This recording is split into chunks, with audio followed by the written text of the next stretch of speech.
રાતે મિલે સમાજ સૌ પાવે નિજ ભગવાન. જે નિજ ભાવ સદા સુખમ નિજનો કરો પ્રકાશ. જે બહુવિધિ ભવ દુઃખ તણી કરે છે સત્તાના.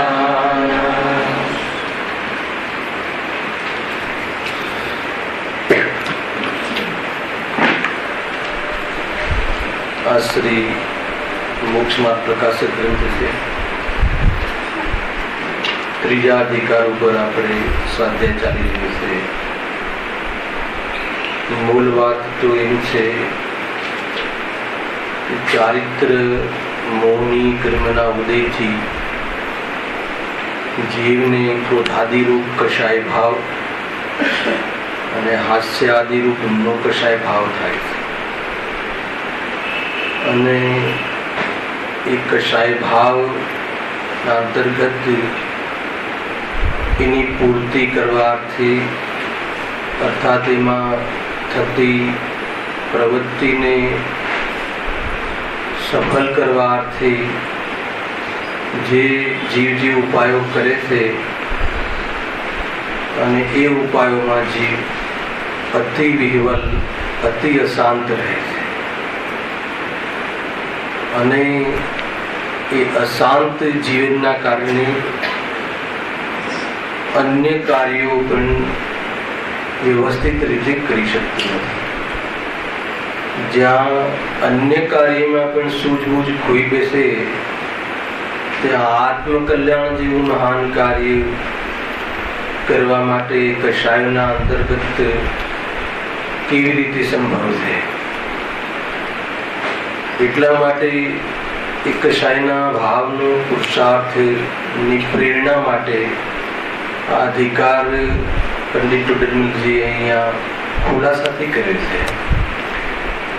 કુલ મળીને અહીંયા પંડિતજીને એ દ્રષ્ટિકોણ રહ્યો, અર્થાત તો એમનો વિકલ્પ હશે કે જીવ કષાયોમાં પોતાનું જીવન માની રહ્યો છે. કષાયોની પૂર્તિ કરવારૂપ પ્રવૃત્તિ એ સિવાયના ભાવરૂપ કોઈ જીવન હોઈ શકે એની કલ્પના પણ કરતો નથી. અને એમાં જ કષાયમાં પૂર્તિ કરીને સુખી થવાનો એની કલ્પના છે, એનો ભ્રમ છે. તો એ ભ્રમ દૂર થઈ જાય એ માટે અહીંયા ચર્ચા કરી છે. Page number 55. ચારિત્ર મોહના અંતર્ગત થવાવાળી ક્રોધ, માન, માયા, લોભ આદિ. એમાં લોભ કષાયની ચર્ચા આપણે ગયા વ્યાખ્યાનમાં સમાપ્ત કરી હતી. એમાં ઘણા દ્રષ્ટિકોણથી આપણે ચર્ચા કરી હતી. મૂળ એમાં એ હતું કે લોભ કષાય કર્મના ઉદયમાં જીવને બહારના પદાર્થોમાં લાભ ભાષિત થાય છે. આ સમજજો. અને લાભ ભાષિત જ્યાં થાય પર પદાર્થ પરદ્રવ્યોમાં, ત્યાં પરદ્રવ્યોની પ્રાપ્તિનો ઉપાય કર્યા કરે છે. એના માટે ઘણા કષ્ટ સહન કરે છે. એના માટે વિદેશ ગમન આદિ પણ પ્રવૃત્તિ કરે છે. એના માટે ઘણું સહન કરે છે. જે વ્યક્તિ પાસેથી કોઈ પરદ્રવ્યનો લાભ એને ભાસે તો એની ગુલામી પણ વેઠે છે. એ વ્યક્તિના ક્રોધાદિ પરિણામને પણ ઘણા ખેદથી સહન કર્યા કરે છે. શાના માટે? કે કોઈ પદાર્થનો એને લાભ દેખાય છે. લખ્યું છે આમાં અંતમાં મૂળ આનું લોજિક એ છે કે પરપદાર્થનો લાભ દેખાય ત્યાં સુધી એને આત્મા નહીં દેખાય. આ મૂળ સૂત્ર રહ્યું. એનો અર્થ શું અશોકભાઈ? પરદ્રવ્યમાં લાભ દેખાય ત્યાં સુધી આ જીવને આત્મા નહીં જણાય, આત્મા નહીં દેખાય નો અર્થ કે ત્યાં સુધી શાંતિ નહીં થાય. આત્મા શાંતિનું સુખનું બનેલું છે. જ્યાં સુધી પરદ્રવ્યમાં આપણને લાભભાષિત થાય ત્યાં સુધી એટલું ચિંતામાં રહે, બેચેની રહે. કેમ કે લાભ તો થતો નથી અને લાભની અપેક્ષા રાખીને અનેક પ્રકારના ઉપાયો કરે છે. તો એમાં વિહવળ રહે છે, પરેશાન રહે છે. એનો અર્થ જ એ થયો કે આત્માની ઉપલબ્ધિ અર્થાત શાંતિની ઉપલબ્ધિ નથી. પરદ્રવ્યોમાં લાભભાષિત થાય ત્યાં સુધી શાંતિની ઉપલબ્ધિ થતી નથી. એ આત્માના વિશેષણથી કથન કરે કે આ શાંતિ એ આત્માનું વિશેષણ છે, આત્માનો સ્વભાવ છે. સુખ કહો, શાંતિ કહો, એની ઉપલબ્ધિ થતી નથી અર્થાત તો આત્માની પ્રાપ્તિ થતી નથી અર્થાત તો આ જીવ સુખી થતો નથી, બેચેન રહે છે. હવે એના ઉપરથી આપણે આપણા જીવનમાં આ જે સમીકરણ બતાવ્યું ચિન્મય, એ લગાવી જુઓ કે આપણને એવી કઈ ક્ષણ છે કે જે ક્ષણમાં આપણને કોઈ પરદ્રવ્યથી લાભભાષિત ના થતો હોય એવી ક્ષણ નોટ્સ કરીને મને કાલે રવિવારે બતાવ્યું. શું કહ્યું? લેસન છે આ. એવી એક ક્ષણ આપણા જીવનની આજના દિવસની કરજો, એવી કોઈ એક ક્ષણ જેમાં આપણને પરદ્રવ્યથી લાભભાષિત ના થતો હોય. કેમ કે અહીંયા જ્ઞાનીઓ કહે છે કે પરદ્રવ્યથી લાભભાષિત થાય ત્યાં સુધી શાંતિ પ્રાપ્ત નથી થતી, આત્મા જણાતો નથી, આત્માઓ પ્રગટ થતો નથી. તો આપણે શોધીએ આપણા જીવનમાં કે એવી કઈ ક્ષણ છે આખા દિવસ દરમિયાન. કોઈ એમ કહી શકે ઉદાહરણના રૂપમાં કે અમે સવારે મંદિરમાં જે આવ્યા છીએ 8:30 થી કે જે 7 વાગ્યાથી, તો અત્યાર સુધી અમે કોઈ પદાર્થોથી લાભ માન્યો હોય એવી ક્ષણ નથી અમારી આ. તો જરા વિચાર કરી જોજો, એવું કઈ છે? ખ્યાલ આવે કે અરે સમ્યક દર્શન રૂપી લાભ પણ કોઈ અન્ય વ્યક્તિ અર્થાત તો દેવશાસ્ત્ર ગુરુથી થાય છે એમ માને ત્યાં સુધી એ જીવને શાંતિ પ્રાપ્ત થતી નથી. અર્થાત એનું નામ જ સમ્યક દર્શન નથી. સમ્યક દર્શનનો અર્થ જ એ છે કે કોઈનાથી લાભ થતો નથી, કોઈનાથી અલાભ થતો નથી અને આત્માને કોઈનો લાભ અલાભની જરૂર નથી. અને મને કે મારી પાસે મારા જ્ઞાન ચેતન આદિ સ્વભાવ, સુખ આદિ સ્વભાવ સુરક્ષિત છે, મારું અસ્તિત્વ ત્રણે કાળે સુરક્ષિત છે. અરે ભયના પકડમાં લીધું હતું ગુરુદેવે. આપણે બી આવવાનું છે ભયનું સ્વરૂપ, નૌકશાહીમાં ભયની ચર્ચા આવશે. તો એ રીતે સમજવું બહુ જરૂરી છે, એ સિવાય પાર નહીં પડે એમ અહીંયા કહે છે. થોડું વાંચી લઈએ. લાસ્ટ ટાઈમ બી આપણે રીડ કર્યું હતું. લોભ કશાય ઉપજે ત્યારે ઈષ્ટ પદાર્થના લાભની ઈચ્છા થાય છે. બરાબર? પેલા તો પદાર્થ ઈષ્ટ લાગે છે ને, કયો લાભ થતો હશે, કયા પદાર્થથી કયો લાભ થાય, આ બધું આપણું મનને ચકાસવા માટેના હું તમને એક વિઝન બતાવું છું. કે કયો પદાર્થ, કોઈ પદાર્થ ઈષ્ટ લાગવો એનો અર્થ શું કે એનાથી લાભ લાગે. કોઈ એક પદાર્થ બતાવો કે જેનાથી તમને લાભ થાય. એક બીજું, લાભ એટલે શું? તો પહેલા નક્કી કરો કે લાભ એટલે શું અને એ લાભ કયા પદાર્થથી થાય. એ બે ના જે જવાબ તમારી પાસે સ્પષ્ટ હોવા જોઈએ ને પછી પુરુષાર્થ કરજો. સંકેત ખ્યાલ? લાભ એટલે શું? જીવને લાભ કહેતા નિયમથી એને બહારમાં ઇન્દ્રિય ભોગની સામગ્રી બહારમાં ઘણી હોવી, ઇજ્જત હોવી, શોહરત હોવી, તો એને માને છે લાભ. અહીંયા કહે છે કે આત્માને એનાથી કોઈ લાભ નથી કે જેનાથી તું લાભ માને છે. પહેલું જ મતલબ મૂળમાં ભૂલ રહી ને, તો એ ત્યાંથી વિચાર કરવા જેવું છે. તો લાભ તો વિતરાગતાથી છે, લાભ તો રાગ રહિત થવાથી છે.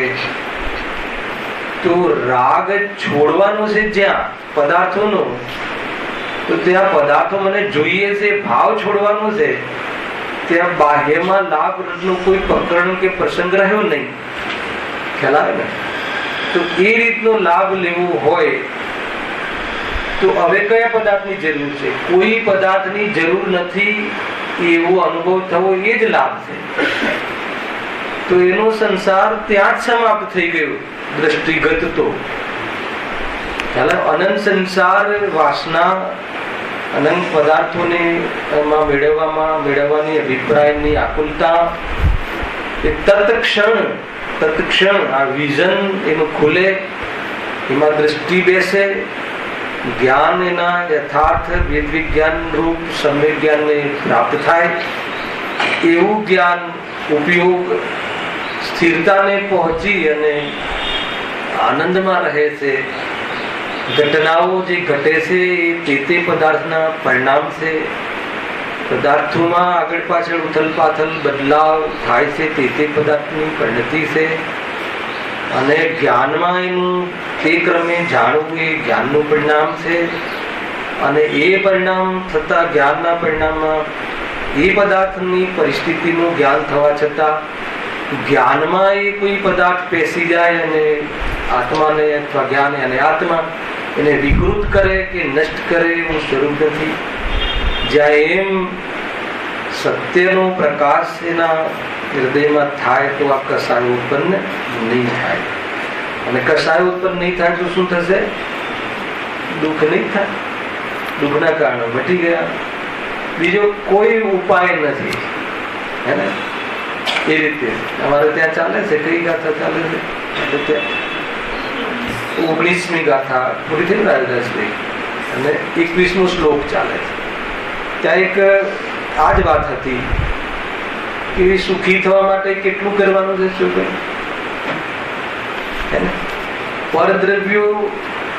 પરદ્રવ્યો અર્થાત તો દીકરા દીકરી મારા નથી, આટલો નિર્ણય કરવાનો છે સુખી થવા માટે. બસ બીજું કઈ કરવાનું. ખ્યાલ આવે? એટલું જ નક્કી કરવાનું છે. કોઈ સંબંધ નથી. અને એટલું નક્કી શું કામ કરવાનું છે? કેમ કે સંબંધ નથી. એમ નહીં કે ખાલી જબરજસ્તી કરાવવામાં આવે છે કે સંબંધ નથી. તો એ તો છે પર પદાર્થ જોડે કોઈ સંબંધ જ નથી. તો પછી એનો અર્થ કે સંબંધ માનવાનો શું? એમાં લાભ દેખાવું, પોતાના પ્રયોજનની સિદ્ધિ દેખાવી, એનું નામ જ પરદ્રવ્યને પોતાનું માનવું કહેવાય. તો એવું છે જ ને, એમ કહે છે. અને એમમાં મને એટલો વિચાર આવ્યો હતો કે સુખી થવા માટે આટલું જ કરવાનું. પ્રકાર સુખી થવા માટે કેટલું કરવાનું? એ પોતાના આત્માને જાણ. એનો અર્થ શું?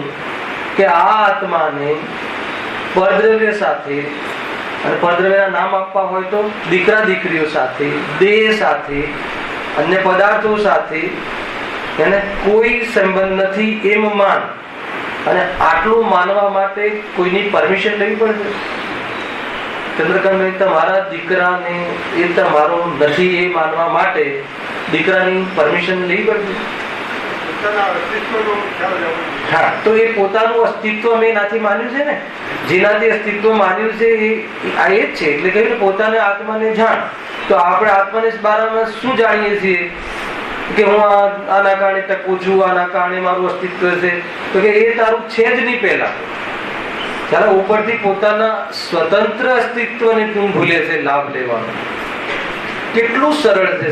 કેટલું સરળ છે. તમારે જે ચીજો તમારી નથી એને નથી માનવામાં કયો પ્રોબ્લેમ છે? અને એને કોને પૂછવાનું છે? તમારે એને પૂછવાનું છે. કોઈને પૂછવાનું નથી. કેટલું સ્વતંત્ર પરિણામ છે. એ જ વાત અહીંયા છે. લાભ છે ને,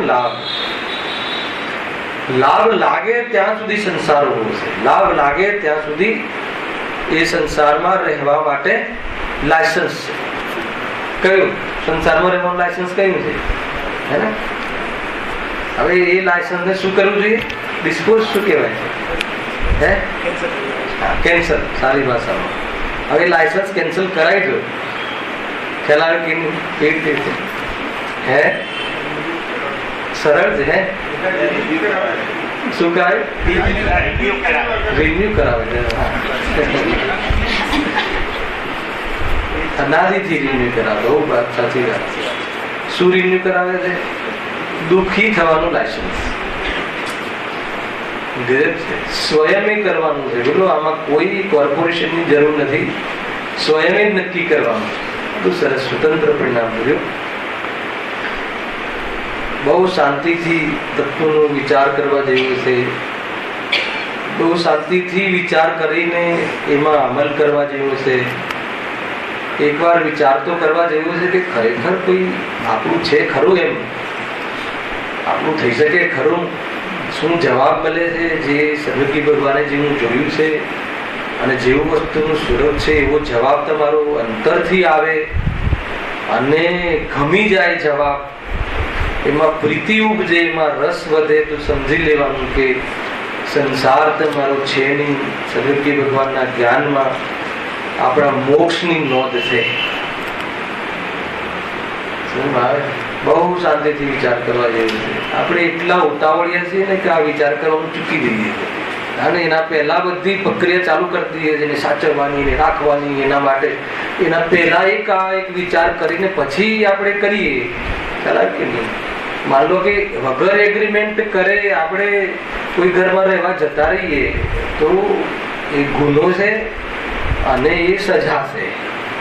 એના પેપર ક્લિયર કર્યા વગર, એના સ્પષ્ટ કર્યા વગર પરમિશન એગ્રીમેન્ટ વગર, એ પોતાનું એમાં અધિકાર થયા વગર આપણે કોઈ વાડ બાંધી દઈએ તો એ તો બીજાના પ્લોટ પર કબજો કરવા જેવી વાત છે. એવું આપણે ના કરીએ. ક્યારે એવું ક્યારે કરતા કરીએ? ન કરીએ. રાજુભાઈ કે કેવી રીતે કરીએ? તો અત્યાર સુધી શું કરીએ છીએ? એ તો કરીએ છીએ. આ પ્લોટ બીજાનો છે અને એના ઉપર આપણે કબજો જમાઈએ છીએ. એના પહેલા એકવાર એના પેપર ચેક કરાવવા જોઈએ સર્વજ્ઞ ભગવાન પાસે, કોર્ટમાં, કે ભાઈ આ મારી સીમામાં આવે છે કે નહીં. તો એ બધું ચેક કરાવવું જોઈએ. તો જવાબ મળે કે નહીં, આ તારા ક્ષેત્રમાં નથી આવતું, તો પછી અધિકાર નથી આપણો. તો એ કરાવવું જોઈએ ને. તો એ તો કરાવતા નથી. વિચાર કરવા જેવું છે. મેં આ 2-4 દિવસથી મને આવા વિચારો આવે કે આપણે કોઈ બી જગ્યાએ એટલા પ્રોસીડ થઈએ છે દિલીપભાઈ, એટલા લાગી જઈએ છે. એના પહેલા આ લાગવા પહેલા જેમ કે વિચાર તો કરીએ ને, કોઈ દિવાલો બંધાવીએ, ઘરમાં ફર્નિચર, આપણે ઘરમાં ફર્નિચર ક્યારે કરાવીએ કે પહેલા એ ઘર આપણું છે નક્કી થાય પછી ફર્નિચર કરાવીએ. એટલું તો લોજિક, એટલું તો ન્યાય હોવો જોઈએ ને. તો એ પહેલા આપણે કઈ બી આના પાછળ દોડ મૂકીએ છીએ, દેહ આદિ, સગાવાલા આદિ પાછળ આખું જીવન સમર્પિત કરીએ, તો પહેલા એ આપણી ચીજો છે કે નહીં, આપણા અધિકારમાં આવે છે કે નહીં, એકવાર વિચાર કરી જોઈએ તો આપણને જવાબ મળશે કે નહીં. કોઈ આની સાથે તો કોઈ રીતનું કોઈ રિલેશન જ નથી, તો પછી આ બધી ગુલામીથી બચી જશે. ખ્યાલ આવે છે ને? આ બધી પડોજણ, આ ખોટી જવાબદારી અને માથે જવાબદારી લઈ અને આખું જીવન જીવવું, હે ને? કેટલું, મતલબ કે જો છૂટવાના કેટલા સામાન્ય ઉપાયો છે, પણ એટલો ઉપાય કરવામાં આ જીવ એટલો કઠોર છે કે અનાદિથી આટલો ઉપાય કરવા માટે કેમ પાછો પડી રહ્યો છે?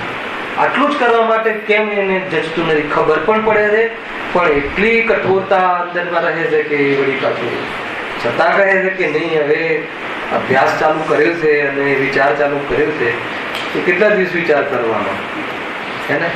10-15 વર્ષ તો થઈ ગયા વિચાર કરતા કરતા કે આ નથી, તે નથી. હવે બહુ મતલબ કે સમય એવો નથી રહ્યો ભાઈ કે આપણને ઓર ચાન્સ મળ્યા રાખે. જે ચાન્સ મળ્યો છે એમાં કામ કરી લેવા જેવું. અને ક્યાં સુધી પાઠ ભણવાને, ગ્રંથો પૂરા કરવા, જે કયું ચાલુ થયું? અષ્ટપાવડ, હે ને? દર્શન પાવડ ચાલે છે. મતલબ એના માધ્યમથી જે કાર્ય કરવાનું છે ને, એટલી તાકાતથી અને એટલી ઈમાનદારીથી કરવું જોઈએ. માત્ર સ્વાધ્યાય રહી જાય અને સ્વાધ્યાય કરીને જે કરવાનું છે, વેદ વિજ્ઞાન અને આ લાભ આદિ લાગો પરપદાર્થમાં એ મારો ભ્રમ છે એટલું નક્કી થઈ જાય તો પરપદાર્થોની અવેરનેસ ના રહે.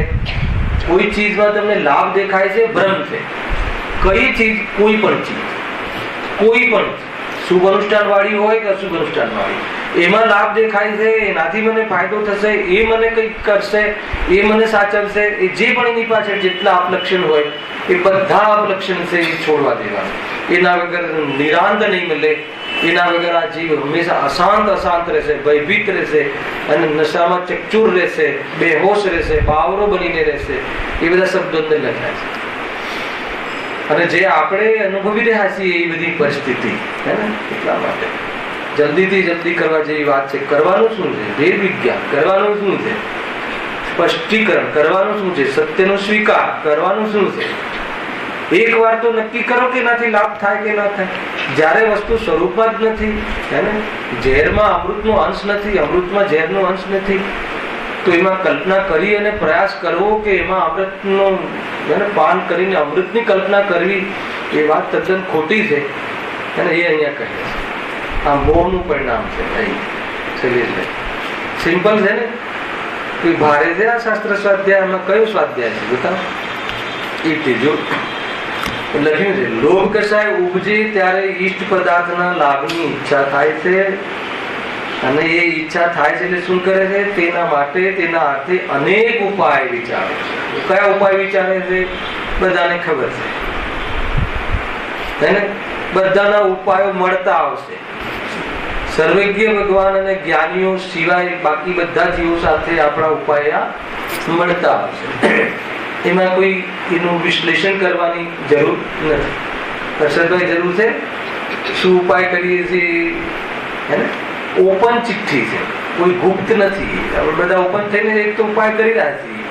મારામારી, કાપા કાપી, છેતરપિંડી, આ તે જે કરવું પડે કહ્યું બી શરૂઆતમાં જો લખ્યું પણ છે, છતાં આગળ બધી વસ્તુ લખી છે. તેના સાધનરૂપ વચન બોલે હે ને. શું બોલે? બહુ સરસ છે આ બંગલો, સમજી લેવાનું કે એમાં તને લાભ દેખાય છે. સરસ તો કહ્યું છે, તો સરસ કહેવા પાછળનું શું? સરસ કોને કહેવાય બતાવો?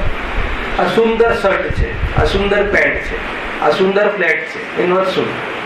એની પાછળ મેળવવાની લાભ વ્યક્તિ, એ લાભના કારણે લોભ વ્યક્તિ ચાલુ છે. હવે છેલ્લે મળે નહીં ને નસીબના આધાર પર છોડી દે ને એ બધી વાત જુદી છે, પણ પ્રયાસ તો કરે છે. આ બી કહ્યું હમણાં આપણે. શરીરની અનેક ચેષ્ટા કરે, ઘણા કષ્ટ સહન કરે, સેવા ચાકરી કરે. કોની સેવા ચાકરી કરે? કોની કરે? કોની કરીએ ચાકરી? બતાવશો આજુ કોની સેવા ચાકરી કરો છો કે નહીં? બહુ સરસ, બહુ સરસ. એટલે શું? સાચું કહ્યું એટલે બહુ સરસ. ઘણી વખત આપણે સેવા ચાકરી તો કરાવતા હશો. સેવા ચાકરી કોની કરો છો એ બતાવો? મોહની સેવા ચાકરી કરી છે, મોહની ગુલામી છે. કોઈ પરદ્રવ્યની સેવા ચાકરીનો કોઈ પ્રસંગ છે જ નહીં. મોહમાં આપણે મોહને લઈને ગુલામી કરી. તરત જ કે આ સરસ છે તો ત્યાં જીવીને કશે ગુલામીમાં એના સરસના પોષણમાં ચાલુ પડી જાય છે જીવ ત્યાં ત્યાં. વિદેશ ગમન કરે તો સારું કે ખરાબ? વિદેશ ગમન, ફોરેન જવા મળે તો હે ને, સેલિબ્રેશન થાય છે ને. અહીંયા વિદેશ ગમન કરે એ કોઈ ગૌરવમાં નથી લખ્યું એને. આ વિદેશ ગમન કરવું પડે, આ રખડવું પડે એમ કે ખ્યાલ આવે. અને આ તો વિદેશ ગમન કરે તો આજે તો એને તો એ સારી વાત ગણાય છે. એનું તો સેલિબ્રેશન થાય છે કે નહીં? એ અમારો દીકરો પહેલી વાર ફોરેન પહેલી વાર જાય તો પંચભૂતગલ પરાવર્તનમાં ક્યાં કયું બાકી રાખ્યું છે, કયું ફોરેન બાકી રાખ્યું? તો જીવને એમ લાગે પહેલી વાર જવું જોઈએ. અને કયું એવું ક્ષેત્ર છે કે આપણે ગયા વગર રહ્યા છીએ? ખ્યાતોને લઈને જ્યાં જવાતું હોય એક વાર અનંત વાર એનું નામ સંસાર છે. અનંત પંચભૂતગલ પરાવર્તનના જે કર્યા એને સંસાર કહે છે. સ્વરૂપમાં શાંત તેની ઠેકાણી નથી બેઠી, સ્થિર નથી રહ્યો, એનું નામ સંસાર છે. પરિણામ ખ્યાલ આવે છે? સંસરણ ઇતિ સંસાર. સ્વરૂપમાં ન રહેવું એનું નામ સંસાર. સ્વરૂપમાં હોવા છતાં અનાદર કરવું એનું નામ સંસાર. એ જો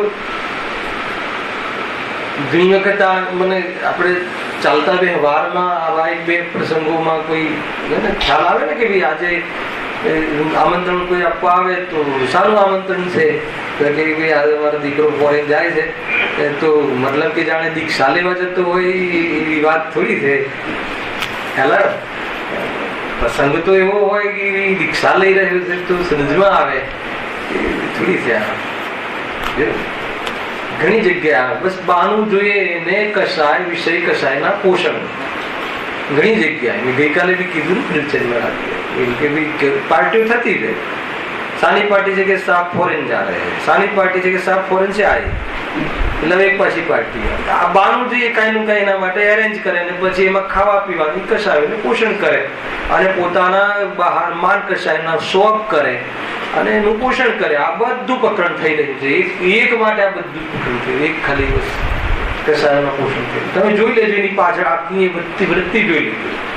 અને બધી એ પાર્ટીમાં હોય શું અને એ પાર્ટીમાં શોખ હોય અને એનું માન અંદરમાં માન બરાબર માનના એવા ઝેરના ગુંડળા પીતો હોય અને આ બાજુ બધા એને શાબાશ શાબાશ કરે એટલે બધું બરાબર.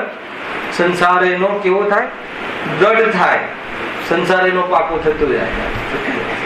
ક્યારેક આવું પાર્ટીમાં ભૂલી ચૂકી પહોંચવાનું થઈ જાય તો આ વાત યાદ આવી જાય અને એટલા માટે અહીંયા કહું છું.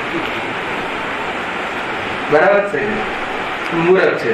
ઉપયોગ કેટલો એટલો અલ્પ ઉપયોગ, અલ્પ આયુ, અલ્પ બુદ્ધિ. અને મને આ વાત બહુ અંદરમાં એક વાત બહુ ઝંઝોળે છે. ખરેખર એટલો આયુ તો કેટલું અલ્પ છે. લાખો વર્ષના ચતુર્થકાળના આયુષ્યની સામે હે ને આપણું 5, 50, 55, 60, 65 હે ને કાં તો માના ગર્ભમાં એટલા તો આયુષ્ય. અને એ આયુષ્યમાં જાણે આપણે અહીંયા અમરત્વ લઈને આવ્યા હોય અને એવી રીતે એમાં શાંતિથી બારમાં કામ કરી રહ્યા છીએ કે જાણે આપણે અહીંયા પરમનન્ટ રહેવાનું છે. અને એવી વ્યવસ્થા કરવા માટે અહીંયા એટલો લોભ. આ લોભ કસાયના અંતર્ગત વાત કહું છું. તમને એમ લાગે કે એક લોભ નામ કરીને આગળ ચાલો પ્રકરણ પૂરું કરવું નથી. લોભના માટે છે ને આપણે જે આમ જાણે આપણે સ્મશાનમાંથી આવીએ ને કોઈના મૈયતમાંથી તો બી એવું નથી લાગતું કે આપણે આ રીતે થવાનું છે.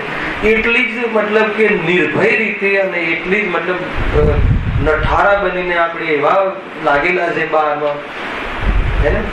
અરે ઇન્ડિકેશન આવે ને મને ઘણી વાર ખ્યાલ છે કે વ્યક્તિને હાર્ટ એટેક આવે કે કોઈ એવી જાતિનો હૃદય રોગ થાય કે હવે જવાનું છે તો એ બધો વેગ છે ને 15 દિવસનો. વળી પાછી નળી ખુલી જાય એટલે વળી પાછું એનું બધું જ બધા રસ્તા પેલા ખુલી જાય.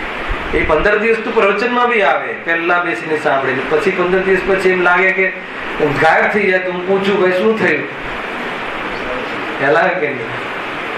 એટલા મતલબ સહજ થઈ ગયા છે આપણે. એટલા આમાં સહજ થઈ ગયા છે કે નહીં બસ આ તો હોય જ ને આજ તો કરવાનું છે. આજ તો જીવન છે એમ. બરાબર છે? હું નહીં બહુ વિચાર કરવા જોઈએ ખરેખર એ પ્રસંગોમાં કરીએ શું છીએ. તમે દરેક જગ્યાએ એક વાર તો વિચાર કરીએ ને આપણે. ચલો એ પ્રસંગમાં તમે બોલાવ્યા, આપણે આવ્યા, તમે ગયા, કરવાનું શું છે એના પર એક વાર વિચાર કરવો.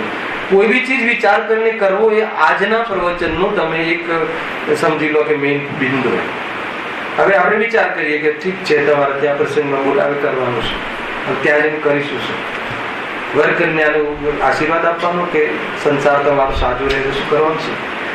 ખાવા પીવા સંબંધી ચર્ચાઓ, મેનુ સંબંધી ચર્ચાઓ, નાચ કૂદ સંબંધી ચર્ચાઓ, 101% પાપ પરિણામ, 101% કર્મનો તીવ્ર બંધ અને એની અંદર છૂટવાના ભાવોનો નાશ.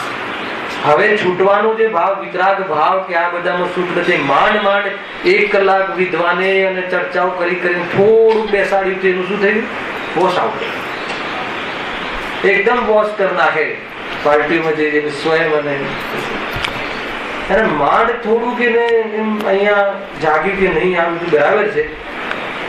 બરાબર સંકેત આવતા ચર્ચા થઈ છે ત્યાં એવા દોસ્તારો મિત્ર મળે અને પછી એમાં ત્યાં જઈએ એટલે બધું વોશ આઉટ થઈ જાય. કે એ બહુ સરસ કાલે બહુ ચર્ચા કરી હતી ભાઈ દીકરાએ કે એવું બધું થાય છે ને થોડું કેમ કે પાપોમાં જલ્દી જોડાઈ જવાય. ઘણી ચર્ચા એની બુદ્ધિથી કરી. મને બહુ આનંદ થયો કે લોકો આપણે એમ લાગે કે આનાથી ફરક નથી પડતો પણ પડે છે. ક્યાંક ને વિચાર કરે કહે કે પાપમાં તો આમ ઈઝી જોડાઈ જાય છે અને કોઈ શુભમાં કે કોઈ સારા કામમાં જોડાવામાં બહુ કઠિન થાય. મતલબ કે કોઈ ચીજ બનાવવામાં ઘણો સમય થાય છે અને તોડવામાં ક્ષણમાં તૂટી જાય. એક બિલ્ડિંગ બનાવવું હોય તો 4 વર્ષ લાગે છે અને એને ડિમોલિશ કરવું હોય તો કલાકોમાં થઈ જાય. એ રીતે મતલબ જેને સંયમના શિખર પર ચડવા માટે ઘણો પુરુષાર્થ જોઈએ અને પડવામાં કેટલી વાર લાગે. એક દ્રષ્ટિ ખરાબ થઈ ખતમ, આખું મતલબ મોક્ષ માર્ગ ત્યાં લુપ્ત થઈ જાય. તો પછી એવા પ્રકરણોમાં, એવા પ્રસંગોમાં બુદ્ધિપૂર્વક આપણે એનાથી દૂર રહેવું જોઈએ. આપણે આપણી બીમારીના કારણે એ આપણે સમજવું જોઈએ. આફ્ટર ઓલ ઉપાય તો પ્રારંભિક ઉપાય તો એ છે અને વાસ્તવિક ઉપાય તત્વ નિર્ણય છે, વેદ વિજ્ઞાન છે. અને જે દિવસે વેદ વિજ્ઞાન જાગૃત થઈ જાય એ દિવસે કોઈ બી પરિસ્થિતિ તમને હલાવે ને વિચલિત કરે એ વાતમાં દમ નથી. એ વાત સમજવાની છે. ખ્યાલ આવે? ક્યાંથી વાત આવી? આ વિદેશ ગમન નામના શબ્દમાંથી આવી. આટલી બધી વાત એમાંથી આવી હે ને. રાજેશભાઈ બેસે છે વાત કે બોરિંગ થવાય એને જીવને જો વાત કશાયની કરી રહ્યા છે પણ બધી પોઝિટિવ કરી રહ્યા છે કે ભાઈ આપણે ફસાયા છીએ એ બી તો આપણને ખબર પડવી જોઈએ. કોઈ બી ચીજ પહેલા એક વિચાર ના કરવું જોઈએ. આપણે કોઈ બી આ વસ્તુનું ભક્ષણ કરીએ તો આપણે આ ઝેર છે કે આ ખાવા લાયક છે કે એટલું તો વિચાર કરીએ જ છે ને. તો કોઈ બી કાર્યમાં પહેલા એકવાર વિચાર કરો. તમને 100% આ તત્વના બોધના કારણે એમાં તમને અવેરનેસ, એમાં તમને લાભ, એમાં ફાયદો ભલે જવાનું થશે સંસ્કાર વર્ષ, પણ એની અંદર જે એમાં જવા પાછળનો જે હર્ષ હતો, જવા પાછળનું જે અંદરમાં વિઝન હતું એ બદલાઈ જશે. તો એવા જવાના પ્રસંગો અને એમાં રહેવાના પ્રસંગો ધીરે ધીરે એમાં બુદ્ધિપૂર્વક પછી નહીં કરવું પડે. આત્મ સ્વરૂપમાં મજા ને એમાં આત્મરંજન કરવા વાળા જીવોને બહારના મનોરંજનની જરૂર નથી. તો બસ મનોરંજન જોઈએ ને કાંઈક જીવનમાં, કાંઈક દિવસમાં કાંઈક થોડુંક તો એકદમ શોક જેવું વાતાવરણ, આખો દિવસ સ્વાધ્યાય, આત્મા જુદું ને રાગ જુદું, થોડું મનોરંજન, સાંસ્કૃતિક પ્રોગ્રામ થોડીક મુખવાસ પેટે હે ને. 10 લક્ષણમાં ઉત્તમ ક્ષમા જોરદાર ચાલે. જોકે આપણે ત્યાં તો ગુરુદેવની દેન છે કે સાંસ્કૃતિક પ્રોગ્રામમાં પણ ઉપદેશ જ આવી ગયો, સ્વાધ્યાય આવી ગયો. એ તો પહેલાના સાંસ્કૃતિક પ્રોગ્રામ તમે જુઓ તો બધું વોશ આઉટ થઈ જાય. વિદ્વાને કરેલી મહેનત અને આપણે બધી કરેલી મહેનત તો પછી સાંસ્કૃતિક પ્રોગ્રામ 0 થઈ જાય એમાં તો બધું. હવે તો પ્રોગ્રામ બી એવા આવવા લાગ્યા કે એમાં નિમિત્ત ઉપાદાનનું નાટક, એવા કાંઈ નો કાંઈ મેસેજ. એટલે ઘણી ક્રાંતિ આવી છે, ઘણો ફરક છે. બસ આપણે એમાં કેટલો લાભ અને પુરુષાર્થ કરીએ એ બધું આપણા ઉપર છે. ખ્યાલ એમ જો વિદેશ ગમન કરે, શું કામ કરે? શું કામ કરે? લાભ માટે. કયા લાભ માટે? સંસારના લાભ માટે. આ બરાબર હર સમય આ દંડો અંદરમાં ફટકારવો જોઈએ પોતાને. જયારે આમ પ્લેનમાં જતા હોઈએ અને જયારે હું કરાવતો ઇમિગ્રેશન ક્યાં જાય છે પોતાને પૂછો કે વિદેશ કેમ જાય છે એને લાભ માટે. કયા લાભ માટે? તો કે આ રીતે જઈએ તો ત્યાં જઈને કામ કરવાનો મૂડ આવે કે ના આવે. જીવને આ બહુ પ્રોબ્લેમ થાય છે. અરે આ પોતાનું પર્સનલ છે. આ તું એના અંદર પ્રોટેક્ટ રહીને તું જવાનું કદાચ થશે ને તું જોઈ એકવાર. અને મતલબ કોઈ બી પરિસ્થિતિ થશે ત્યાં ઓર્ડર ન મળવાનું કે ત્યાં છતાં પણ તને અંદરમાં એવી જાતિનો એગ્રેસિવપણું અને આકુલતા, વિશેષ આકુલતા, અપેક્ષિત આકુલતા નહીં થાય. એ મગજમાં રાખી. અને એની અંતર્ગત આ બાજુનો અર્થાત તો આત્મકલ્યાણ, આત્માશ્રયનો વિકાસ અર્થાત એનું વલણ અર્થાત એ સંબંધી આપણો વિચાર વધતો ગયો તો સમજી લેવાનું કે આપણું કામ પંચમ કાળમાં આવીને પણ જે કામ કરવાનું હતું અને એ કામ આપણે કરી લીધું અથવા એ કામ થઈ રહ્યું છે. એ વાત સમજવા જેવી. જે વડે પોતાનું મરણ થતું જાણે એવા કાર્ય પણ કરે. ગજબ છે. મતલબ કે મરણ કરતા કશાયની પીડા એને સહન થતી નથી. મરણ એને ચાલી જાય. માનો કે આ તમને આનું વિઝન બતાવો કે કોઈ જીવને કોઈ એક ચાલતી ટ્રેનમાં કોઈ એક ચીજ એને કોઈ ઉપર કોઈ 100 રૂપિયાની નોટ પડી છે અથવા પાટાના ઉપર એક કોઈ હીરાની હાર પડ્યો છે, સામે ટ્રેન દેખાય છે. એટલે એમ પણ ખ્યાલ આવે છે કે જો ચૂકીશ તો ઉડી જઈશ, ખતમ થઈ જઈશ, હાર પહેરવા નહીં રહું.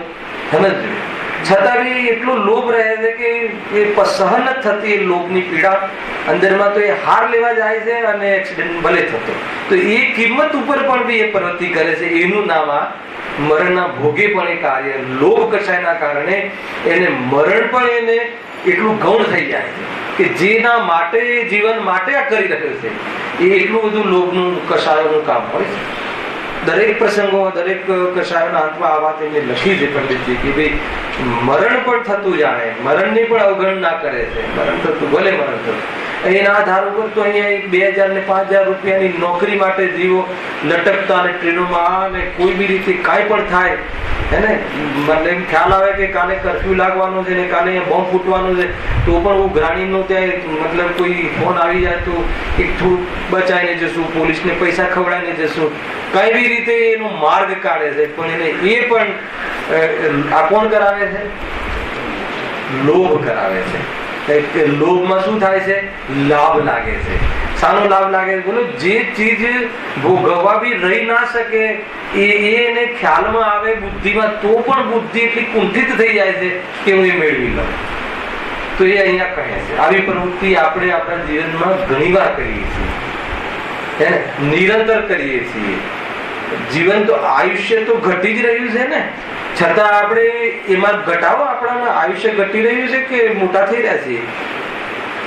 શું વધી રહ્યું છે ને શું ઘટી રહ્યું છે? વિચાર કરજો.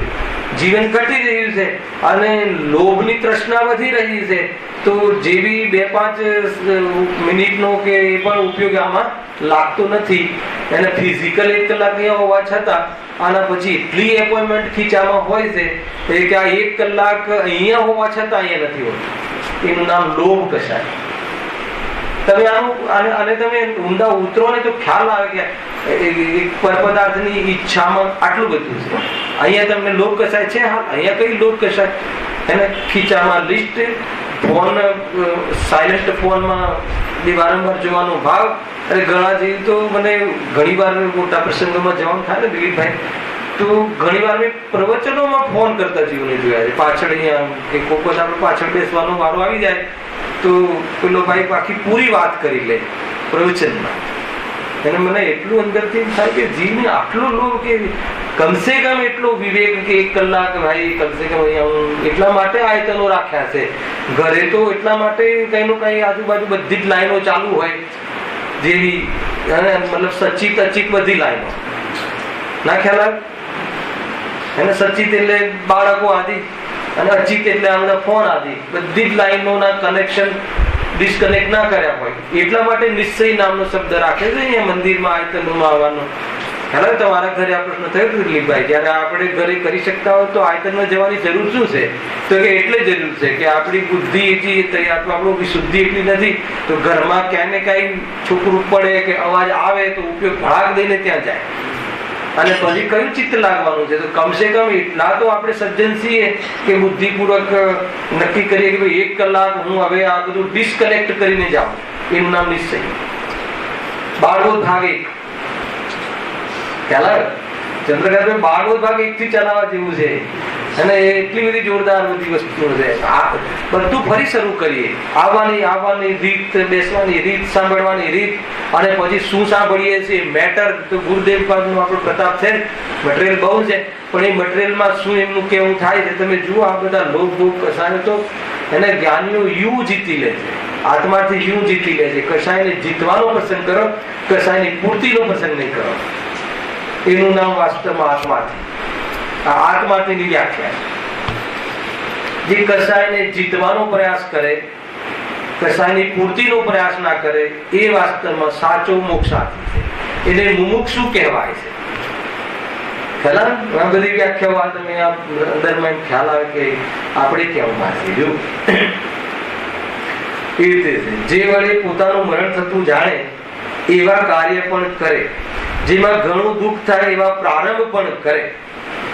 ઘણું દુઃખ થાય અહીંયાથી મતલબ કે એમ લાગે કે એક હૈદરાબાદમાં કે કોઈ આસામમાં ગવર્મેન્ટ એક ફ્રી સ્કીમ રાખી છે કે કોઈ ટેક્સ નહીં, તો ત્યાં એક ફેક્ટરી નાખે,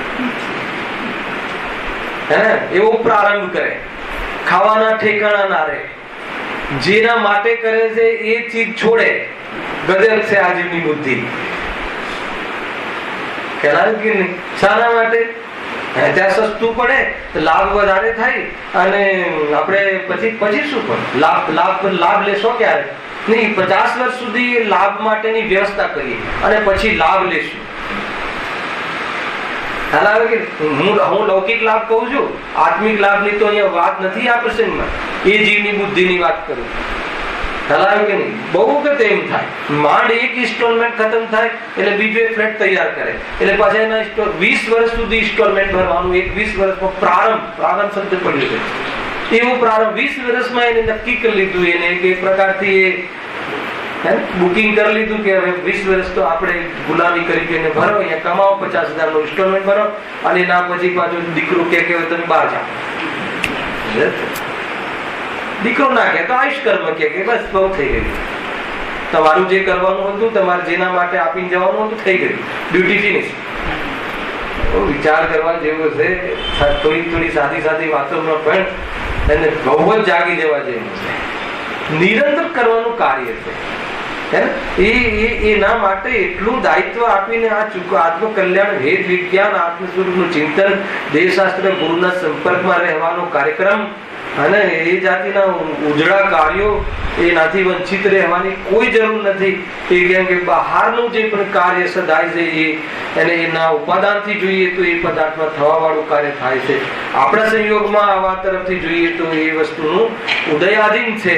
એ પ્રમાણે એવી હોરહારવતો કાર્ય થાય છે. એટલે ત્યાં બહુ માથું મારીને આપણું આત્મકલ્યાણનો પ્રસંગ બગાડવા જેવો નથી. બહુ જ તાકીદથી આ વિચાર કરવા જેવો છે. બહુ જોરદાર વાત લખી છે અહીંયા. એકે બેટીના હાથ નીકળે છે. આ જો શું લખે છે? જેમાં ઘણું દુઃખ થાય એવો પ્રારંભ પણ કરે. ખ્યાલ આવ્યો? છેક જાય દૂર અને પછી ઘરે આવે ને કે હવે બસ અઠવાડિયું તો ઘરના જ રોટલા, બહાર તો રોટલા નથી ભાવતા. પેલા બહાર ખાવાની ઈચ્છા થાય એટલે બહાર જાય ને બહાર પછી કંટાળી જાય એટલે કે હવે તો ઘરની રોટલી બરાબર છે. કે પછી મા બાપ બી પરેશાન ને આ ક્યાંથી કર્યું ને આ ક્યાં આટલું દૂર દુકાન નાખી આપી ને ક્યાં આટલું કર્યું, રોજ ટ્રેનોમાં લટકતું જવું ને કઈ ભરોસો નહીં ને આ ને તે ને પરેશાન. ખ્યાલ? એ તો આવું તમને જે કહું છું એ તો પ્રવૃત્તિની ઓરથી છે. ખરેખર તો આ મોહની ઓરથી દુઃખી થાય છે.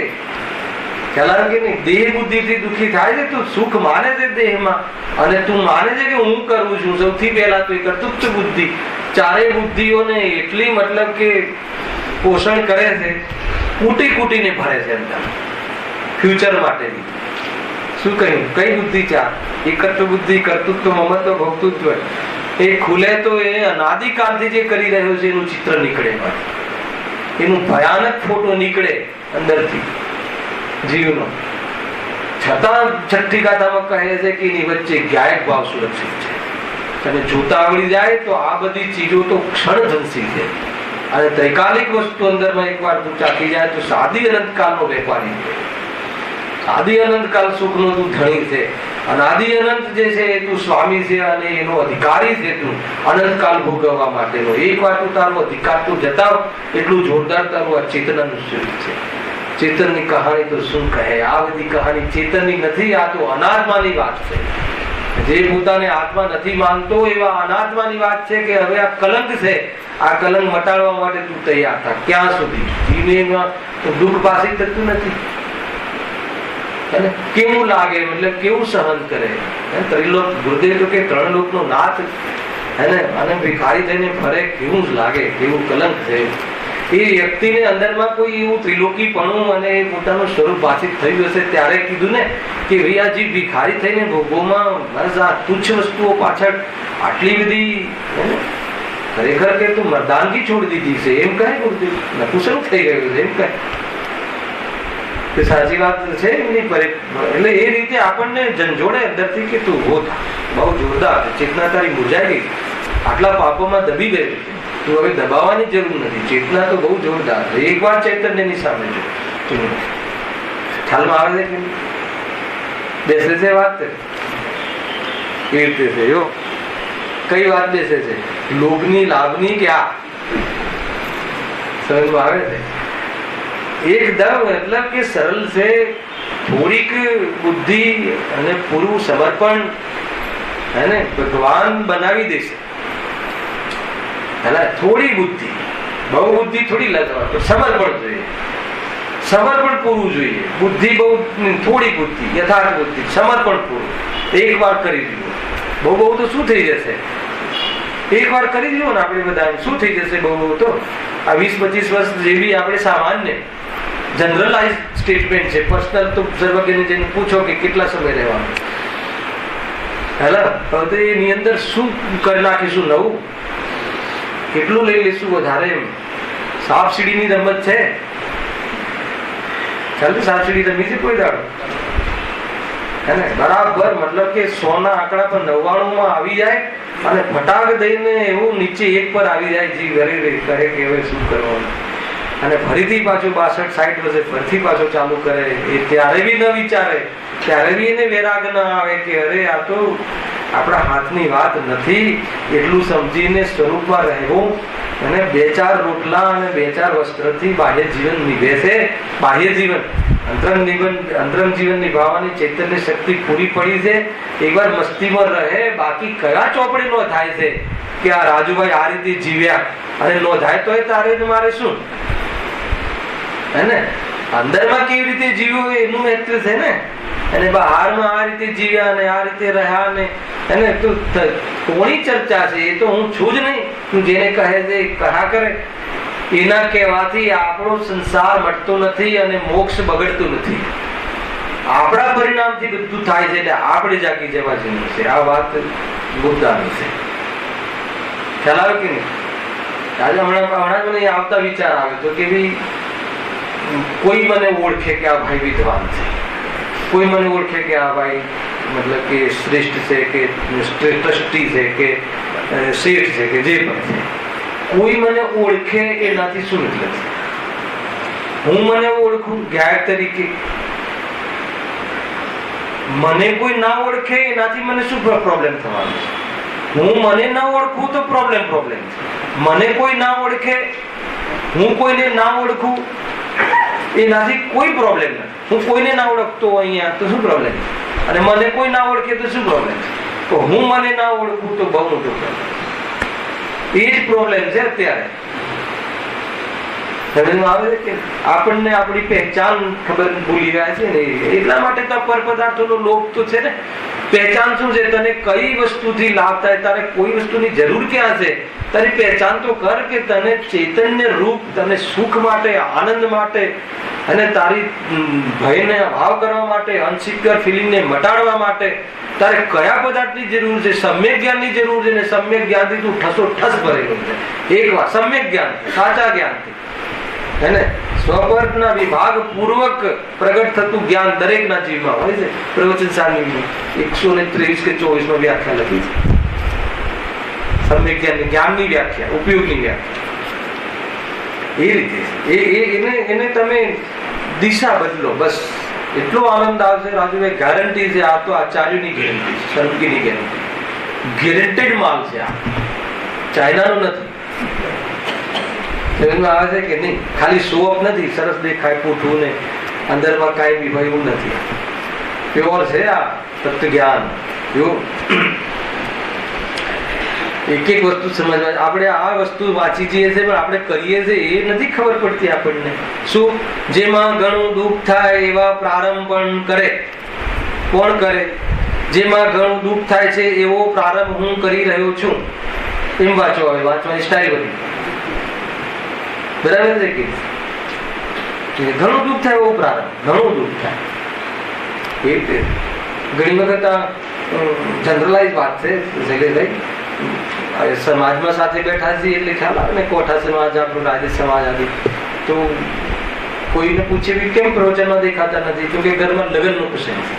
એકવાર બરેલી ક્યારે લગ્નનો પ્રસંગ? તો કે નેક્સ્ટ મે માં. આ મે માં પૂછ્યું હતું, નેક્સ્ટ મે માં. 1 વર્ષ પહેલા એ શું કરશે ખબર નહીં. 1 વર્ષ પહેલા શું કરશે ખબર નહીં. એટલી એના પહેલાથી ખરીદી ને આ ને તે ને. તો એ પ્રારંભ, અતિ પ્રારંભ, પરેશાન થઈ જાય છે. અને એક એ દિવસની શું કહેવાય? એ વ્યક્તિને શું કહેવાય? કયો ફ્રીજ કહેવાય? ભૂલી ગયો. હે એ જે વ્યક્તિ હોય જેનું લગ્ન હોય તમે શું કહો? બ્રાઇડ શું? હા, જેવી હોય. મને થોડું ઇંગ્લિશ ભણ્યું નથી હે ને. તો એના એક દિવસના ડ્રેસ માટે આખું ઘર એ છે અતિ પ્રારંભ.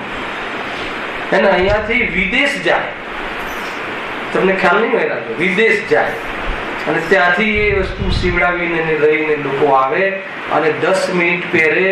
ઉનાળો હોય, ગરમી હોય અને એસી હોય તો બીજી ગરમી હોય અંદર કસાયની. અને મને જોવે લોકો અને કોઈ જીવ એના જેવો ડ્રેસ લઈ આવ્યો કે એનાથી વિશેષ લઈ આવ્યો તો પતી ગયું. અરે રે, આ કસાયનું સ્વરૂપ જોવાથી પરેશાન છે કે નહીં? લોભ, માનનો લોભ પ્રારંભની વાત છે. મારે તો એ બતાવું, એટલું બધું પ્રારંભ કરે આગળ.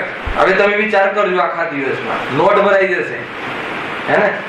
બહુ જ અતિ પ્રારંભ કરીએ, માંડ શાંતિ થાય. માંડ શાંતિ, દુન્વય શાંતિ, અપેક્ષિત શાંતિ. ત્યાં વળી પાછું એક નવું ઊભું કરી જ દે ફટાક દઈને કે હવે આ નવું એક ઇન્વેસ્ટમેન્ટ, એને 50 લાખ વધ્યા છે તો હવે શોધું કોઈ ઈમાનદાર વ્યક્તિ. એક બીજી મારી ફર્મ, કેટલી ફર્મ થઈ? 21, 22, 25 ફર્મ લગ્નની પત્રિકામાં ભરાઈ જવી જોઈએ. મુહૂર્ત છે હે વિનુભાઈ છે કે નહીં? હા, એ બધું ખોલીએ તો એમ લાગે કે આ જીવની બુદ્ધિ ખરાબ થઈ. જો લોભ થતા પૂજ્યવા ઈષ્ટજનનું કાર્ય હોય ત્યાં પણ પોતાનું પ્રયોજન સાધે. ગુરુદેવ આમાં એટલું મતલબ કે એવું વાક્ય લખ્યું છે એમના પ્રવચનમાં અંદર હે ને. બહારમાં વડીલ હોય કે કોઈ બી હોય, ઘરનો વ્યક્તિ હોય, કોઈ ચીજ લાવવા મોકલે તો પોતાનું કમિશન રાખે, એવા શબ્દમાં લખ્યું.